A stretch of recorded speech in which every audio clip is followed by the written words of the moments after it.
По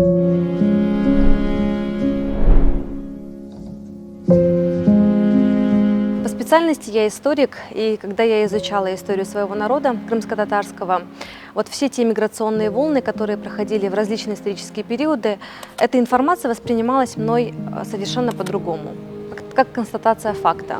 Сегодня, когда я являюсь свидетелем истории, и когда я вижу, как многие мои знакомые покидают свой родной дом, оставляют свои семьи многие и уезжают на чужбину, как пустеют улицы, уезжают соседи, это воспринимается очень болезненно.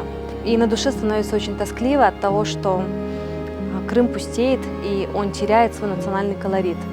И мы понимаем, какие последствия будут в результате этой очередной миграции. И, возможно, все те уехавшие из Крыма, они еще 50 лет будут петь песню «Мен бу ерде ашалмадым, ватаныма тоялмадым».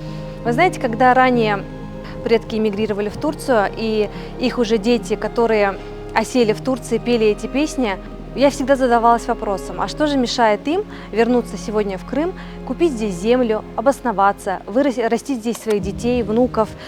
Этот вопрос до сих пор остался неотвеченным в моей голове. Они также продолжают петь эти песни, собираться все вместе и страдать по родине, там, вдалеке, на чужбине.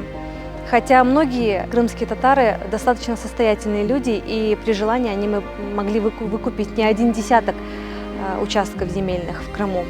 Поэтому хотелось бы, конечно, пожелать людям терпения, сил и дальновидности, чтобы они понимали, что всему когда-то приходит конец, Родина, она всегда остается Родиной, и изменять ей нельзя.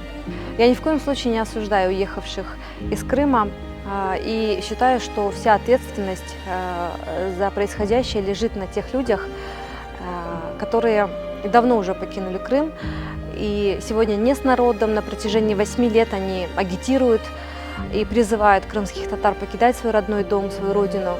Я считаю, что вся ответственность лежит на них, и они виноваты в том, что сейчас происходит. На эту тему можно много дискутировать и говорить. Я думаю, что можно закончить только одной фразой пословицы крымско-татарской: «Ана кибы яр олмас, ватан кибы ер олмас».